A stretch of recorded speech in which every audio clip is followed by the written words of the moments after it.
It's time for chapter 2. That's right, people. Today I'll be talking about how to train like Marvel Comics' Blade, the vampire hunter. And specifically, we're going to get into how you'd have to train to have the physical stamina to fight vampires for hours at a time.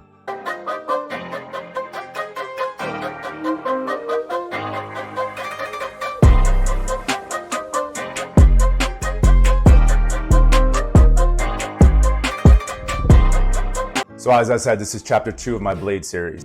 Last time I went through all the training you need to build the type of strength that Blade would need to fight with super strong vampires. So if you haven't seen that, check it out. The link is in the description below. But today we're going to talk about how to train your body to build endurance and work capacity so that you can fight fatigue and perform at your best for hours at a time, just like the Daywalker himself.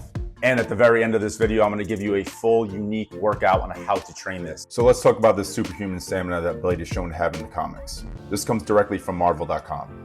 Blade's musculature generates less fatigue toxins during physical activity than the musculature of an ordinary human. He can exert himself at a peak capacity for several hours before fatigue begins to impair him. So to build Blade level stamina, we got to first define fatigue and understand what truly causes it during long duration physical activity. Fatigue during endurance activities happens mainly because of two things: acid buildup in your muscles, which is often mistakenly called lactic acid buildup, and running out of usable energy, wherein your body can't produce ATP fast enough. Now, if we're talking about training for that Daywalker super stamina, we have to understand these so-called fatigue toxins. Fatigue toxins. I love these terms that comic book writers come up with. Like I said, that term, lactic acid buildup, is misunderstood. The old idea was that when your body lacks oxygen, it converts glucose to lactic acid, which causes the burning sensation in your muscles. But we now know lactate isn't actually an acid, but a byproduct, and one that eventually turns back into glucose in the liver. Lactate is there when we experience fatigue, but it's not the reason for it. The real issue is the buildup of hydrogen ions around the muscles, which disrupts the ability to contract efficiently, almost like short-circuiting an electrical system. This is why endurance athletes focus on lactate clearance and threshold, because they reflect how well oxygen and blood flow are maintained during exercise. So now that we get all that, we need to know how to build Blade level stamina, and we need to be smart and strategic on how we do it. Some people think that short bursts of power or continuous resistance training, because of how it raises the heart rate, offers the same cardiovascular benefits as long duration endurance training does. But this isn't true. The body adapts to the specific demands placed on it, and the key cardiovascular improvements come from extended duration activities, staying in an aerobic zone, not short bursts. One major cellular adaptation from endurance exercise or aerobic conditioning is an increase in the number of mitochondria, which are the energy producers of the cells. More mitochondria mean better energy production from glucose and fat, reducing the need for anaerobic glycolysis, which is a process where glucose is breaking down into energy without oxygen, again producing lactate as a byproduct. But while lactate is a quick way to restore ATP, which is the primary energy currency of cells, powering various biological processes, it's not efficient. It leads to increased acidity in muscles and burns through glucose stores quickly, which in turn causes the type of fatigue where we feel like we've hit a wall and can't move our arms or legs anymore. While high-intensity intervals or lactic capacity training are great for improving lactate clearance, oxygen utilization, and more, it shouldn't necessarily take up the bulk of your endurance training. You need to improve cardiovascular function through extended duration activities, like I already talked about, not just short burst high-intensity intervals. Actually doing more true aerobic conditioning, the type where you work at a moderate pace for 20 to 60 minutes or more, actually improves how your body uses energy. It enhances blood flow, helps clear lactate, and strengthens the heart. Now, most people have heard the term work capacity, which is something that's often talked about but rarely well defined. Essentially, it can be divided into two types: general or systemic work capacity, and specific or local work capacity. General work capacity is about how well your body can produce work over time, regardless of the activity. It's tied to overall endurance, energy stores, and recovery. This is what helps you train, perform, and fight vampires longer while bouncing back quicker. Specific work capacity, on the other hand, is about how well you can perform a particular movement repeatedly without a drop in your performance.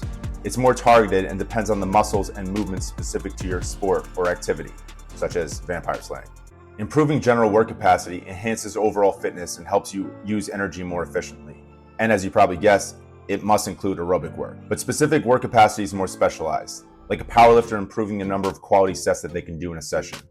This is best developed by practicing the specific movement or the muscles used in a similar pattern repeatedly. Now, if we are talking about specific work capacity for Blade, we're also talking about strength endurance, which is the ability to sustain muscular force over time, which Blade needs to keep fighting and moving efficiently during long battles without getting tired. But strength endurance isn't as movement specific as most other types of training, like for example, max strength training or explosive work. Instead, it's more about how well your body uses energy over time, though there is still a skill component involved. This type of training usually involves higher volume with moderate to low intensity, and should mimic the longest high-effort parts of a sport or hobby, like hobbies including swords and daggers. This is important to understand when structuring the big picture outline of Blade's endurance training. So to break all that down, both general and specific work capacity are important when training like Blade, and it's crucial to include elements of both.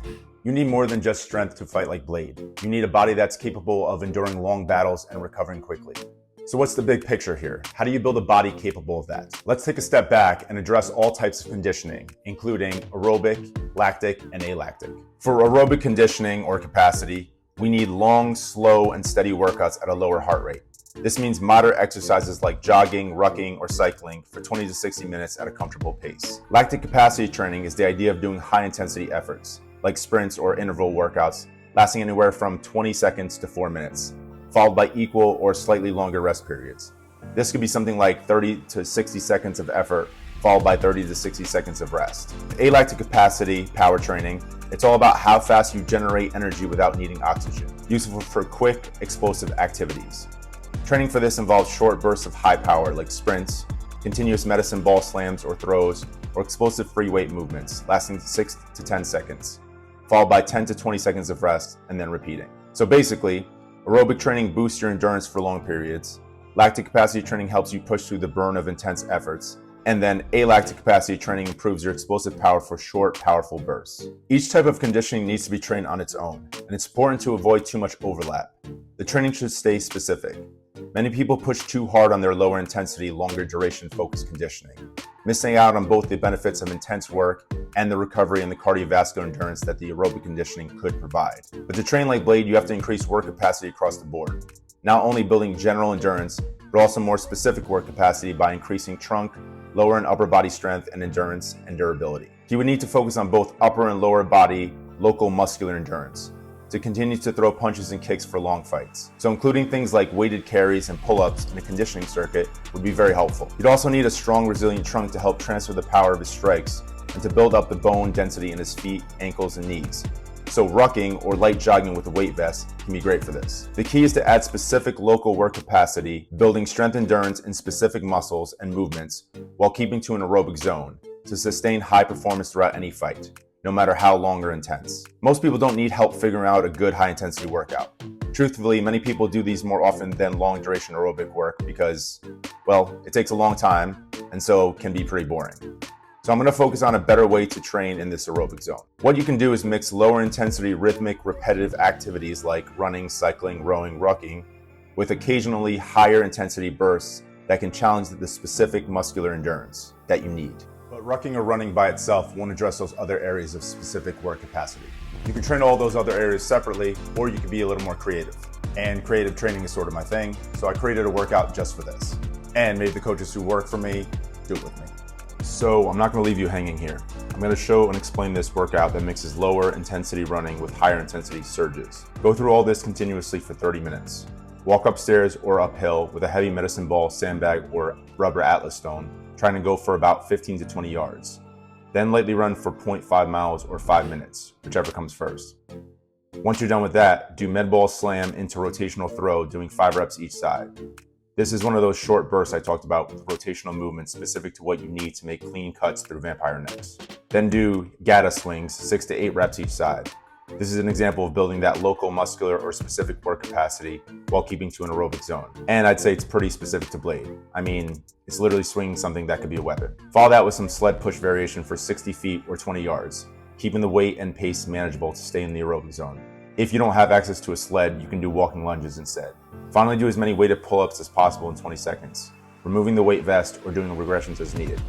Speaking of weight vests or ruck packs, you may notice that we wore them throughout the entire workout, including the run. This is something you may have to work up to, but once again, adding a load like this is a great way to build up the durability and bone density in the lower body so that you can keep light on the feet and keep from injury when kicking vampires in the face with all the tactical gear Blade wears. Once you're done with the pull-ups, you would start back at the beginning and continue through until your 30 minutes are through. Now, if you're wondering about the third type of conditioning that I mentioned, alactic capacity training, don't you worry. I'll be back with another chapter where I'll cover specific power training. So no doubt after this second chapter of Blade training, you're ready to go buy your black trench coat and find that vampire nightclub with the real deep house music.